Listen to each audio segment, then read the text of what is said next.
પણ એ જે વાંચવી જોઈએ? બાળકોને વાંચવાનું હું કહું તો એને મારે એજ ગ્રુપ વાઇઝ કહેવું પડે. મા બાપે શું વાંચવું જોઈએ એ કહું. એ બધા ચાલો મા બાપની તે પછી બાળકોને. એટલા માટે બહુ સાચું કહું, આપણે તો ઓળખાણ છે એટલે એકબીજાને ઓળખીએ છીએ સારી રીતે અને એકબીજાના જીવનના સાક્ષી છીએ. મારા જીવનના અનુભવ જેવું બીજું કોઈ પુસ્તક નથી કે જે તમને નેચરલી અંદરથી આવ્યું અને તમે જીવ્યા. પેરેન્ટિંગ ઉપરના પુષ્કળ પુસ્તકો અત્યારે અવેલેબલ છે, પણ મેં શરૂઆતમાં કેળવણીની વ્યાખ્યા આપી. કોળ એ તે. આપણે આજે આવડું મોટું આ સમારંભ કર્યો અથવા આ 6 દિવસનો આરંભ, એનું કારણ શું? ટુ ગેટ સમથિંગ અને એપ્લાય ઇન અવર લાઈફ. હવે મારી લાઈફમાં એપ્લાય કરતાં કરતાં મને જે અનુભવ મળે તે અતિ ઉત્તમ. પણ સાથે સાથે તમારા પ્રશ્નનો જવાબ આપું. તમારા બાળકના જન્મ સમયથી, એટલે કે જ્યારથી એનો સેલ્યુલર બર્થ થાય ત્યારથી લઈને એ તરુણ બને ત્યાં સુધી એક આવી જ કોઈ ડિમાન્ડ ઉપરથી ગયા વર્ષે મારું એક પુસ્તક બહાર આવ્યું, ઈશ્વરના ઓટોગ્રાફ. અને મોટામાં મોટી અવેલેબિલિટી એ છે,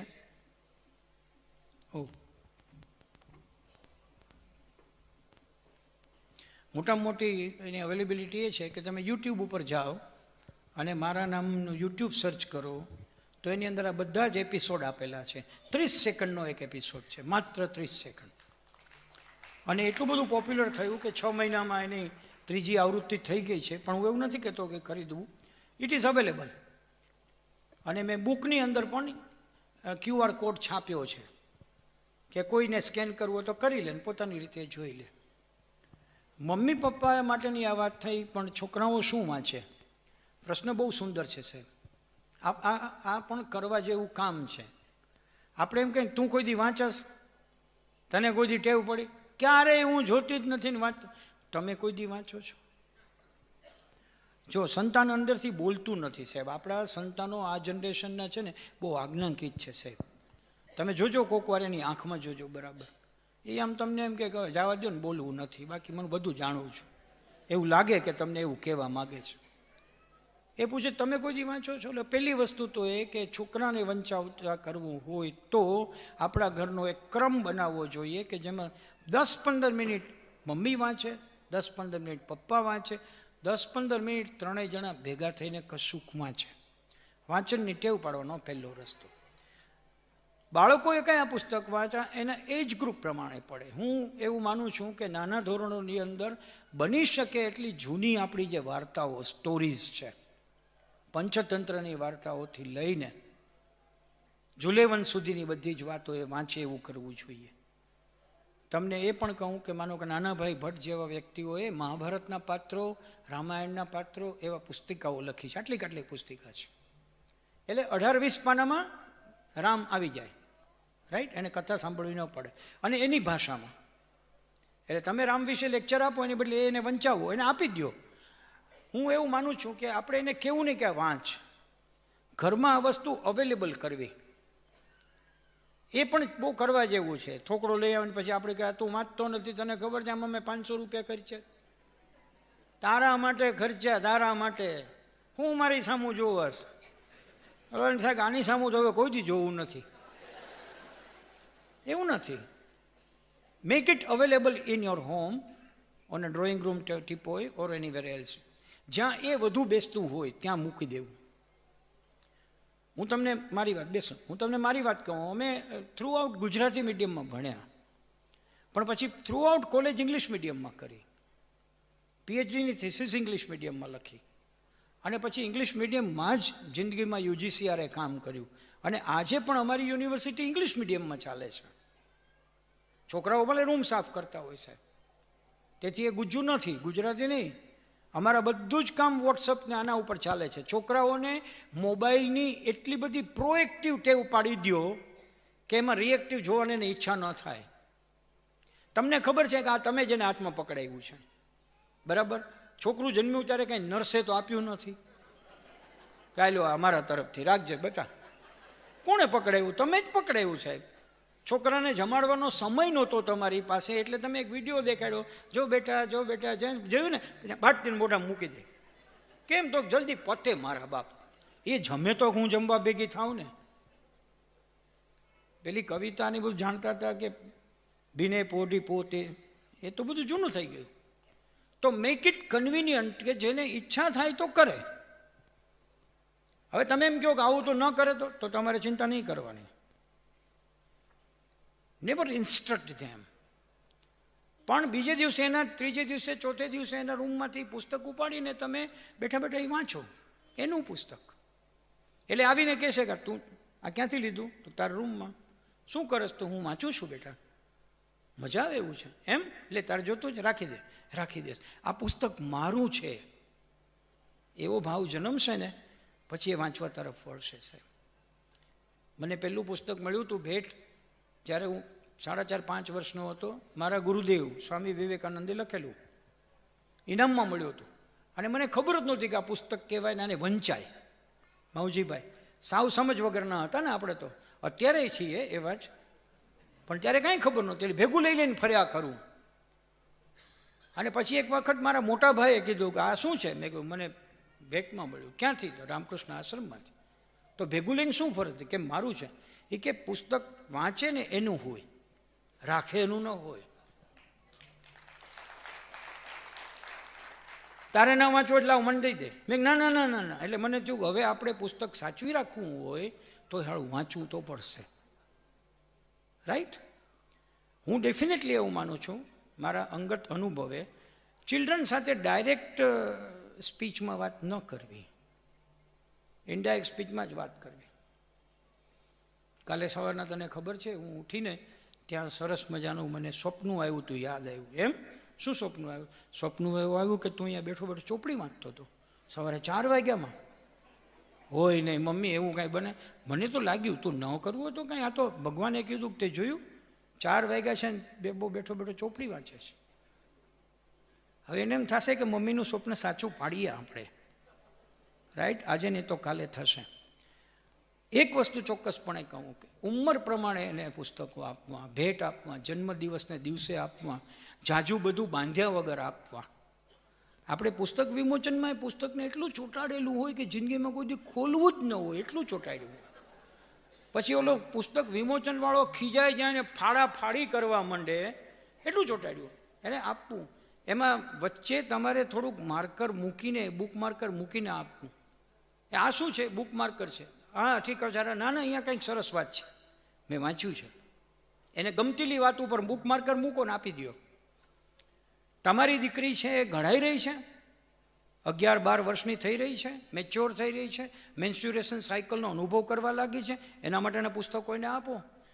એને સમજાય જે તમે ન કહી શકો એ પુસ્તક કહી શકશે. સાહેબ, જાતિ ઉંમરે તમારો કોઈ સાથીદાર ન હોય ત્યારે બાજુમાં પુસ્તક હોય ને તો સાવ આત્મીય વ્યક્તિ જેવું લાગે. પણ એ ટેવ પાડવી પડે. હું તમને કહું કે સગાઈ થતી હોય ત્યારે એને લગ્ન સાગર વંચાવી દો, અને મેરેજ થવાના હોય એના 6 મહિના પહેલાં દાંપત્ય જીવનની આચાર સંહિતા ગાલાનું પુસ્તક અક્ષર ભારતીનું આપી દો. તમે નહીં કહી શકો એ બધું જ એમાં કહેવાઈ જશે. કારણ કે આપણો સમાજ છે સાહેબ, જે સમાજ પરણ્યા પહેલાં બાળકો ઉત્પન્ન કરવાની ના પાડે છે, અને પરણ્યા પછી 2 વર્ષે ન થાય તો સમાજને પાછી તકલીફ. 2 વર્ષ થઈ ગયા, કંઈ છે ના લે. અમારે કાંઈ નથી, એમાં તમારે શું લે ભાઈ? એટલે એ જે ટેન્સ કન્ડિશન છે એમાંથી બહાર લાવવું હોય તો એને આપી દો. દાંપત્ય જીવનની આચાર સંહિતા, ફાઇન ગુજરાતી પુસ્તક, બધું જ શુદ્ધ સરસ ભાષામાં સાયન્ટિફિકલી સમજાવેલું છે. લગ્ન સાગરમાં ખબર પડશે કે લગ્ન કરવા એટલે શું, માતા પિતા હોવું એટલે શું. સાહેબ, આપણી દીકરીને પરણાવીને મોકલીએ ત્યારે એને ખબર છે કે પત્ની થવું એટલે શું? તમે શું આપો છો શું એને પેરેન્ટ તરીકે? સર, આ બધી દીકરીઓ એક દિવસ વિદ્રોહ કરીને તમારી સામે જંગ કરવાની છે કે હાળો એમને એમ મોકલી દીધા. તમે આણાની તૈયારી કરી, બુફેની તૈયારી કરી, મેનુ શું રાખવું એ બધું નક્કી કર્યું, કયો હોલ રાખશો એ નક્કી કર્યું, કાર્ડનું નક્કી કર્યું. હું આખી કોઈને સમર્પિત થઈ જવાની છું, એના વિશે મને કંઈ કહ્યું તમે કોઈ દિવસ? We are miserably failing out of it. એટલે એની ઉંમર જોઈને એને વાત કરો. એ વખતે તમને કોણ મદદ કરશે? પુસ્તક મદદ કરશે. અને બહુ જ સારા પુસ્તકો છે સાહેબ, અનહદ પુસ્તકો સારા મળે છે. સર્ચ કરવાનું થોડું. હવે તો આમાં પણ અવેલેબલ છે, પણ આમાં એને ચડાવવાને બદલે પુસ્તક તરફ ચડાવો. રાઈટ? આને આપણે રિચાર્જ કરાવવું પડે. એક પુસ્તક લઈ લીધું પછી એને રિચાર્જ ન કરાવવું પડે, ભેગું ને ભેગું રહે. Any question? થેન્ક યુ, સરસ પ્રશ્ન પૂછ્યો. નમસ્કાર.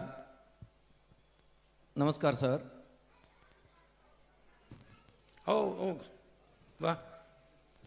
શિક્ષણ અને કેળવણી બે વચ્ચેનો જે તફાવત છે એ આપના મોઢેથી આપનો અભિપ્રાય ઈચ્છીશ. ધન્યવાદ સર. અચ્છા, આભાર દર્શન હતું. હા હા, thank you sir, so nice of you. હાજી. નમસ્તે સાહેબ. હાજી. આપે કેળવણી બાબત જે વિચારો રજૂ કર્યા એ ખરેખર ખૂબ જ પ્રશંસનીય છે. મારો પ્રશ્ન આપના માટે એ હતો કે માવિત્ર તરીકે, પેરેન્ટ્સ તરીકે, જ્યારે બાળકો કોઈ ભૂલ કરતા હોય તો ક્યારે આપણે સ્ટ્રિક્ટ થવું અને ક્યારે એમને પ્રેમથી સમજાવવું, એ તફાવત ક્યારે કેવી રીતે આપણે એટલે એમાં આપનું શું માર્ગદર્શન છે? કેમ કે જનરલી રિએક્શન એમ જ આવતું હોય કે કોઈ ભૂલ થઈ એટલે તરત આપણે ગુસ્સો થઈ જઈએ કે એમને વઢીએ કે એ રીતે. તો માર્ગદર્શન આપવા વિનંતી. સરસ, થેન્ક યુ સર, બહુ સરસ પ્રશ્ન છે. કારણ કે આપણે માણસ છીએ એટલે ગમે ત્યારે આપણે આવું બની જતું હોય છે, બધાને બનતું હોય છે. બેસો સર. બેઝિક વસ્તુ એ છે સાહેબ કે હું તેને ભૂલ ગણું છું, એને એ ભૂલ કરનારો ભૂલ ગણતો નથી. ડિફરન્સ એ છે. એટલે પહેલાં આપણે સમજવું પડે કે કોના પરસેપ્શનથી ભૂલ છે, વિચારવું પડે. રાઈટ? માની લો કે હું નાનકડું ઉદાહરણ આપું કે કોઈનું રિસેપ્શન છે, એમાં સોફો છે ને એની ઉપર બાળકે ચડીને દુબાકા માર્યા. આવું કરતા હોય છે, બાળકો કરતા હોય છે અને મા બાપ કરવાઈ દેતા હોય છે. જન્મદિવસ વખતે જેટલા ફુગ્ગા હોય એ બધા ફુગ્ગા છોકરાઓ ફોડી નાખે તો પછી મા બાપ રાજી થતા હોય જો બધા ફોડી નાખે, એકે રાખ્યો, બહુ જોરદાર છે આ લોકો. તો સમજવું પડે કે એનો પરસેપ્શન શું છે ને આપણું શું છે. એની દૃષ્ટિએ જે ભૂલ નથી અને આપણી દૃષ્ટિએ જે ભૂલ છે એને પ્રેમથી જ ડીલ કરવું. પ્રેમથી ડીલ કરવું એટલે બાજુમાં જઈને કહેવું કે હજી તું 2 સોફા ઉપર ધબડા માર. હવે કાલે ઘરે આવ ને તો આપણા સોફા ઉપર પણ ઠેકડા માર છે. અને તારી બાજુમાં ઓલો જે તારો ભાઈબંધ છે ને નીતિન, એને કાલે કહેવાનો છું, જોજે મજા આવે. સોફા ઉપર ઠેકડા મારવાની કેટલી મજા આવે કાં? તો કે એમ ન હોય કાંઈ, ઘરના સોફા ઉપર ઠેકડા ન મરાય, ફટ દઈને એ બોલશે. દેટ મીન્સ રિયલાઇઝેશન સ્લોલી આવશે. અને બીજી ટૂંકી વાત, એકની એક ભૂલ બીજી વાર કરે તો એને ટકવું. દરેક વખતે બાળકે નવી ભૂલ કરવી જોઈએ, એ પણ એક ક્રિએટિવિટી છે. એટલે તમારે જોવું કે રિપીટ કરવા માંડ્યો, આમાં રિપીટ કરે છે.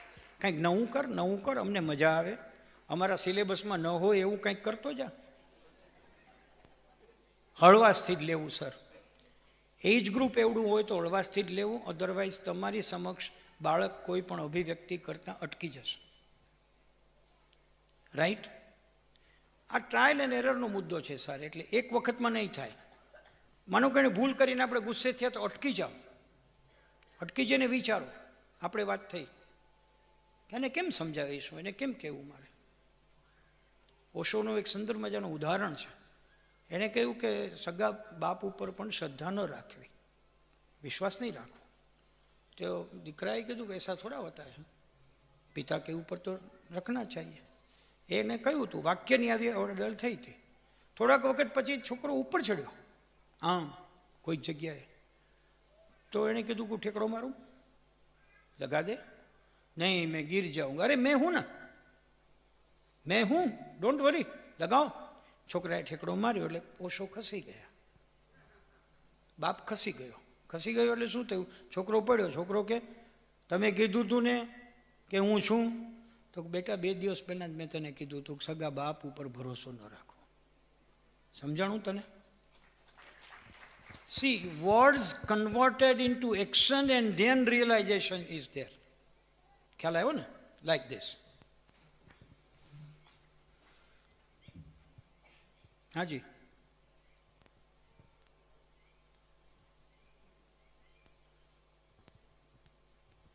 નમસ્કાર સર. હાજી નમસ્તે. Myself doctor Hongal, I am paediatrician. એટલે મારી પાસે બાળકો ઘણા આવતા હોય છે અને પેરેન્ટ્સ બી બાળકોના પ્રશ્નો લઈને આવતા હોય છે. એમની બીમારી માટે તો આવે જ, પણ ઘણી વખત પોતે ગાઈડન્સ બી લે કે મારું બાળક ભણવામાં ઇન્ટરેસ્ટ જ નથી બતાડતું. તો મેં સહજિક પ્રશ્ન એમને કરતો હોઉં છું કે એમને ઇન્ટરેસ્ટ જગાડવા તમે શું કર્યું? તો મારું એવું માનવું છે કે સૌથી પહેલું ઘરથી ઇન્ટરેસ્ટ જો જાગે તો સ્કૂલમાં જઈને બી ઇન્ટરેસ્ટ આવશે. એટલે આપનું આ વિશે શું કહેવું થાય છે?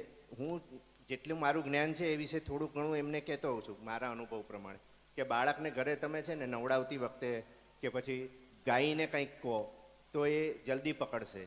એ રીતે ઇન્ટરેસ્ટ કેળવશો ને એનો કોન્ફિડન્સ વધશે અને સ્કૂલમાં એને વાવા થશે ત્યારે એને આગળ હજુ જાણવાની ઈચ્છા થશે ને હજુ આગળ વધશે એના વિષયમાં. આપ જરા પ્લીઝ કોઈ બીજી કોઈ ટિપ્સ આપી શકો તો આવી છે. Thank you. એક બાબત સાચી છે સર, કે આપણે ભણતરની અંદર રસ છોકરાઓનો ન રહે એવી રીતે ભણાવીએ છીએ. આપણે વધુ ડિસિપ્લિન્ડ થઈ ગયા છીએ, રાઈટ? વધુમાં વધુ યુનિફોર્મમાં હોય, અદબ વાળેલો હોય, મોઢા ઉપર આંગળી હોય, જરાય અવાજ ન કરતો હોય, એટલે આપણે એને ડિસિપ્લિન કહીએ છીએ. એ બધા લોકો ભવિષ્યમાં ભારતના નેતા થવાના અને બારોબાર તોડફોડ કરવાના. નક્કી જ રાખો. આ ઉંમરે જે નહીં કરવા દો એ મોટા થઈને તમારો દા કાઢી લેશે. એટલે to create an environment in which he feels that I am interested. એરિસ્ટોટલનું એક બહુ સુંદર વાક્ય છે કે I never teach my students, but I create an environment in which my students feel that I can learn. હું શું કરું છું? હું વાતાવરણ સર્જું છું કે જે વાતાવરણમાં એ પોતે શીખવામાં એને મજા આવે છે. હું ભણાવતો નથી. મહર્ષિ અરવિંદોનું વાક્ય છે કે જે લોકો, જે શિક્ષકો એ માને છે કે હું વિદ્યાર્થીઓને ભણાવું છું, એ બહુ મોટા બ્રહ્મ છે. સાયકોલોજીનું એક વાક્ય છે કે the child learns when he chooses to learn. Child learns when he chooses to learn. હવે ચૂઝિસ માટે શું કરવું? You need to create an environment. તમે થોડું ઊંડું ઉતરીને એની સાથે વાત કરશો તો ઘરનું એન્વાયરમેન્ટ એવું હશે કે જે લોકો ફ્રીલી નહીં વાત કરી શકતા હોય. બાકી સર હું તમને અત્યારના ટૂંકમાં કહું, ઘરની અંદર એટલી બધી સિચ્યુએશન એવી હોય છે કે એમાં લોકોને મજા જ આવે સાહેબ, મજા જ આવે. અને એમાંથી જ શીખવાનું મળે. એટલું બધું એવું હોય છે. હસતા રમતા શીખવા મળે. પડ્યો હોય તો છોકરાને એમ થાય કે હું કેવો પડ્યો, પોતે જ ઊભો થઈ જાય. ચારે બાજુ જોઈને કે કેવો પડ્યો, કાં પોતે જ પોતાને કહે. પણ આપણે તો અત્યારે સુધી પડ્યું ભેગું 3 જણા દોડે, ધ્યાન રાખો ધ્યાન રાખો ધ્યાન રાખો. ના, એન્વાયરમેન્ટ એવું જ છે, ઘરનું છે. જો તમે એવું ડેવલપ કરો તો સ્કૂટર જતા પહેલાં તમે માત્ર ઇન્ટરેસ્ટ કેવી રીતે જન્માવવાનો છે કે કોઈ પણ બાબતમાં એને કરતો કરવાનો છે. આપણે કહેતો કરીએ છીએ. આ મારો જે પાયાનો મુદ્દો છે એ કરતો કરવાનો છે. એલાવ him to do something in your home. ખ્યાલ આવ્યો સાહેબ? ચોપડીઓ વાંચવી એમ કહેવાથી નહીં થાય, પણ હવે ટોક બુક્સ આવી ગઈ. તમે આમ ક્રો ઉપર હાથ મૂકો એટલે કો ઉપર આંગળી જાય એટલે કરાવ કરાવ કરાવ બોલે. છોકરાને મજા આવે કે ઓહો, ટોકિંગ બુક્સ આવી ગઈ. વાપીથી બહાર પડે છે, રાઈટ? આપો ટોકિંગ બુક એટલે એને મજા આવે કે ઓહો વેરી ગુડ વેરી ગુડ. સસલા ઉપર હાથ મૂકે એટલે સસલું બોલે.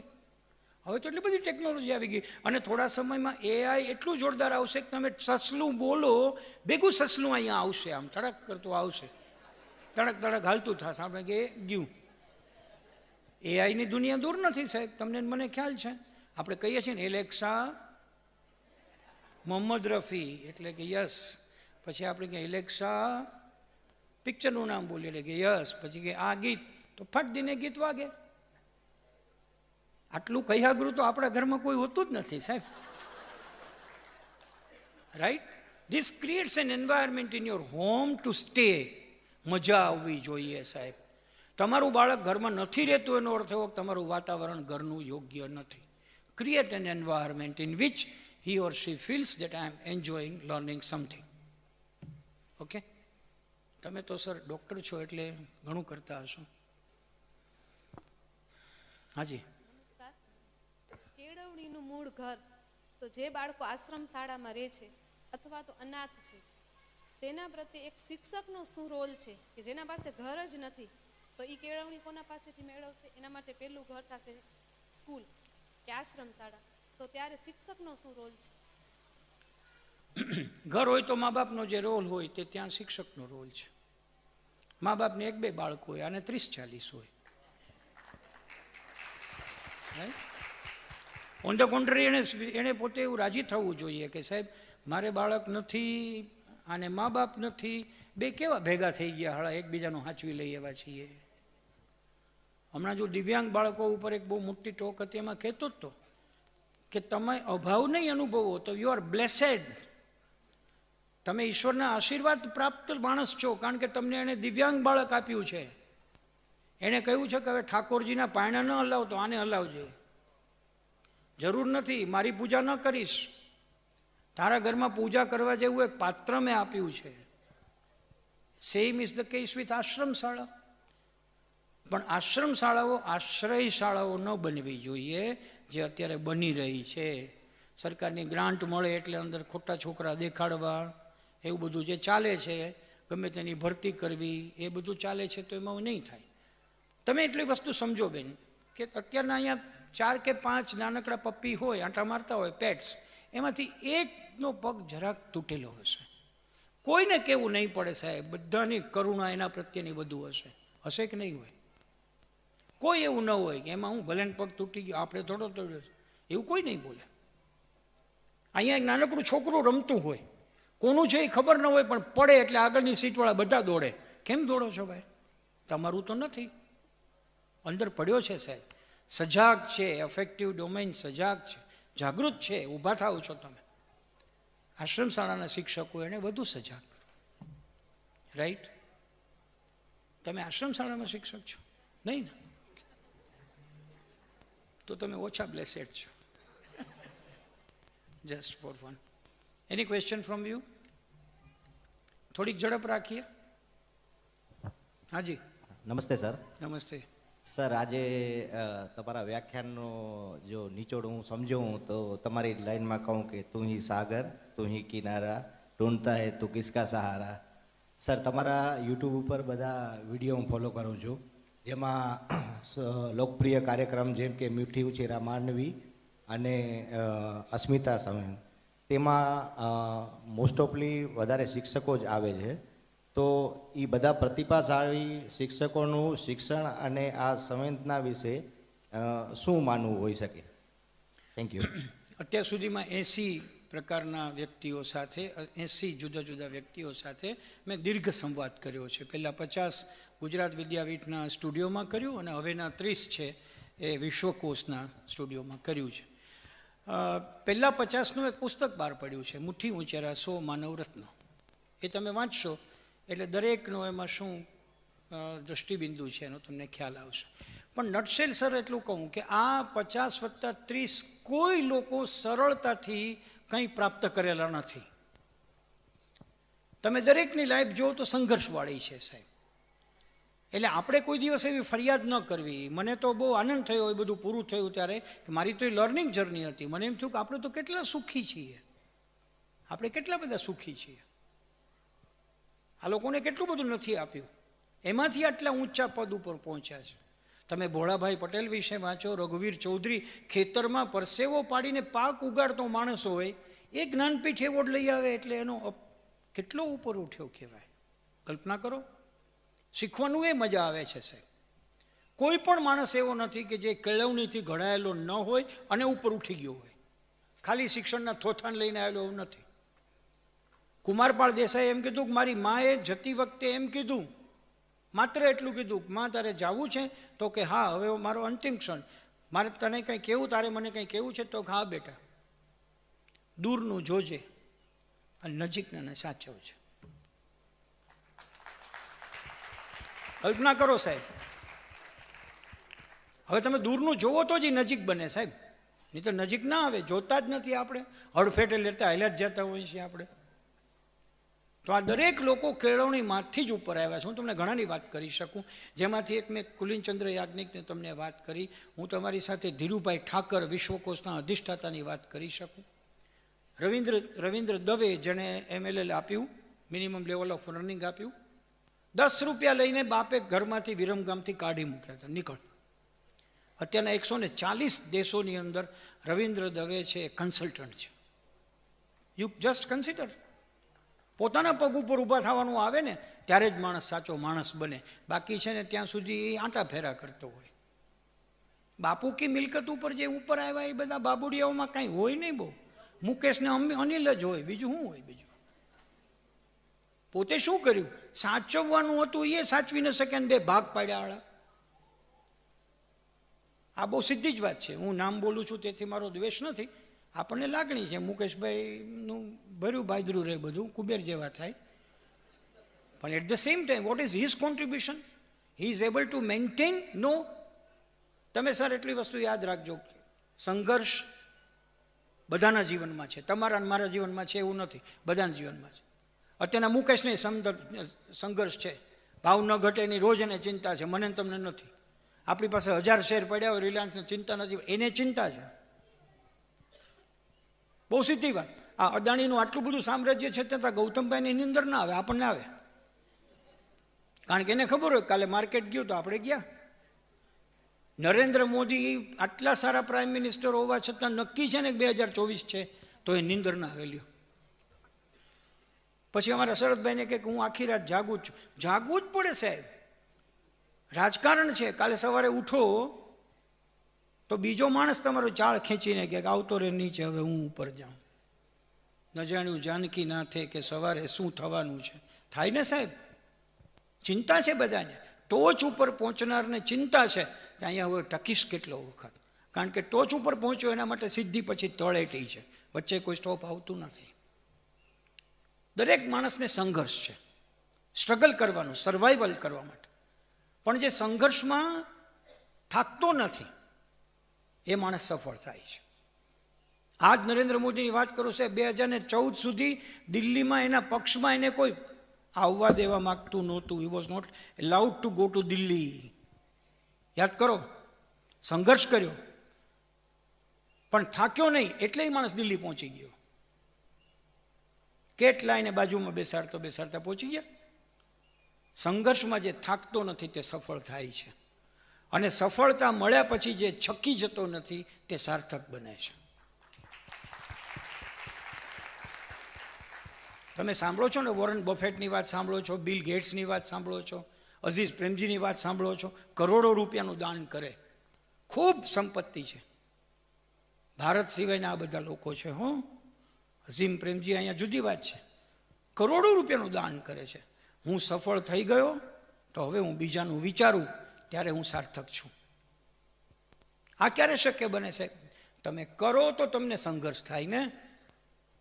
આપણે તો અહીંયા પપ્પા મને આ તકલીફ છે, બેટા તું ચિંતા ન કર, હું કાલ જઈ આવીશ, તારા પ્રિન્સિપાલને મળી લઈશ. અમારો તો બાપુ કોઈ દી સ્કૂલે આવતો જ નહીં સાહેબ. વાળો ખાસ આવવાનું કહેતોય ના આવે. આવા સમારંભો હોય, આપણે સરસ મજાના નાટકમાં ભાગ લેવાના હોય તોય ના. એ કે બધા લેતા હોય, કંઈ તું એકલો થોડો લેશ. સારું થયું ત્યારે ન આવ્યા, નહીં તો આજે ઊભા રહેવાની શક્તિ ન હોત સાહેબ. ત્યારે કેળવણી આ છે સાહેબ. સરસ પ્રશ્ન છે, થેન્ક યુ. મારાથી લાંબો જવાબ અપાઈ જાય તમે રોકજો વચ્ચે, વાંધો ન થાય.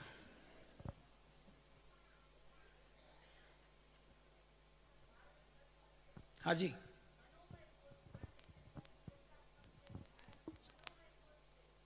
એના માટે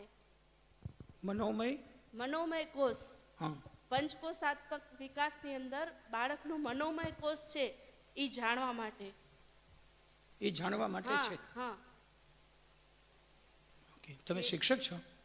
હા, અત્યારે નથી, હતી વિદ્યાભારતી. હા, વિદ્યાભારતી. ખબર પડી, આ શબ્દ જ ત્યાંથી આવ્યો. હા, તો મારે એના માટેનું એવું છે કે ઘણીવાર, અને બીજો પ્રશ્ન એ છે કે 5 વર્ષની આપણે લાલિયતને 10 વર્ષની, એટલે 5 વર્ષ જે આપણે લાલન પાલન કર્યું છે, પછી જ્યારે એ છોકરું 6-7મા વર્ષે પ્રવેશે ને જેને હાફ ફોટો આપણે દઈએ છીએ ને, એ બાળક સ્વીકારી નથી શકતું. તો એ જે ટાઈમ છે તો ત્યારે આપણે એનું જે તારણ કરવાનું છે, તો એના માટે શું કરવું? Thank you. હું એવું માનું છું બેન, આ મારો મત જુદો હોઈ શકે તમારાથી, પણ મારો મત વ્યક્ત કરવા તો મને બોલાવ્યો છે.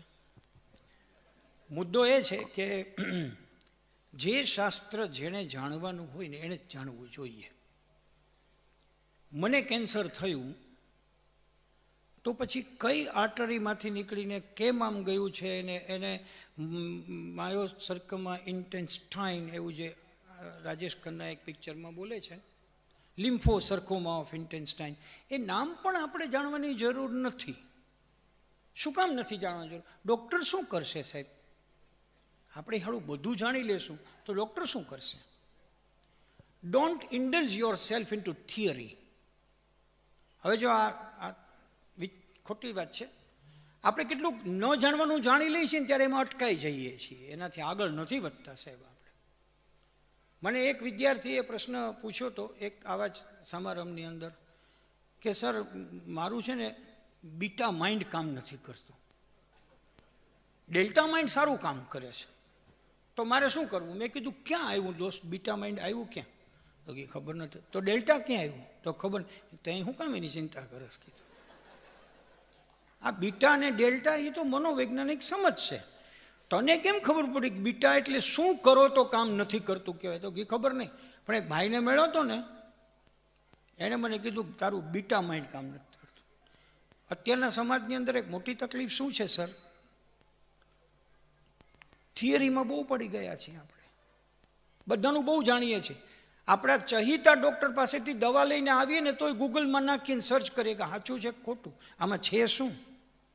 અને આવું જે જાણતા હોય પોતાની જાતની કે હું બધું જોઉં હો, એમને એમ ના ચલાવી લઉં. હા આ દવા કઈ છે તો તારે મેડિકલમાં જવું, તું આર્ટ્સમાંય બહાર નીકળવાના ફાંફા પડ્યા યાર, હવે છોડી દે ને ભાઈ. તમે જેને સોંપ્યું છે એમાં જો તમારી શ્રદ્ધા નથી તો તમે લાખ થિયરી જાણશો નહીં, કંઈ થઈ શકે. એટલે હું એવું માનું તમારા પ્રશ્નના જવાબમાં આમાં ઝંઝટમાં ન પડવું બેન. તમારી વાત સાચી છે કે પહેલાં ઉલાવી ફૂલાવી રાખીને પછી એને હાકોટો દઈએ તો એને ધક્કો વાગે છે. એને કોઈક ધક્કો આપે એની બદલે આપણે આપીએ તે સારું કે નહીં? બરાબર ને? તો આપણે આપવો. બહાર જશે ને કોક કહે છે કે આમ ન કરાય, કોનો દીકરો છો, આપણને નહીં ગમે ને એને નહીં ગમે, એની બદલે આપણે કહ્યું બેટા શું એકનું એક કરસ, આમ કરાય. પછી ત્યારે આપણે ન વિચારવું કે આ મનોમય કોર્સમાં ગયું કે ફલાણા કોર્સ, જે કોર્સમાં ગયું એને ગયું ભાઈ,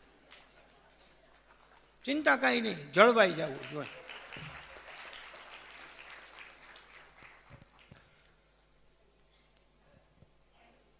હકીકતમાં શાસ્ત્રોમાં બધું છે બેન. એ શાસ્ત્રોને આપણે શિક્ષણમાં એવી રીતે મૂક્યું કે જેને લઈને શિક્ષણ ક્લિષ્ટ થતું ગયું. આ તમારો કોર્સ બન્યો એમાં હું એક ભાગ હતો. ઇન્દુબેન કાટઘરે સાથે મેં કામ કર્યું છે. ગાંધીધામની એક સ્કૂલ છે અહીંયા, એના પ્રિન્સિપાલનું નામ હું ભૂલી ગયો, બહુ મિત્ર છે અમારા. હા ભરતભાઈ યસ, ધોકાઈ યસ, મિત્ર છે અમારા. ત્યારે હું કહેતો હતો કે આટલું બધું ઊંડું હું કામ બિચારા શિક્ષકોને નાખવો છે?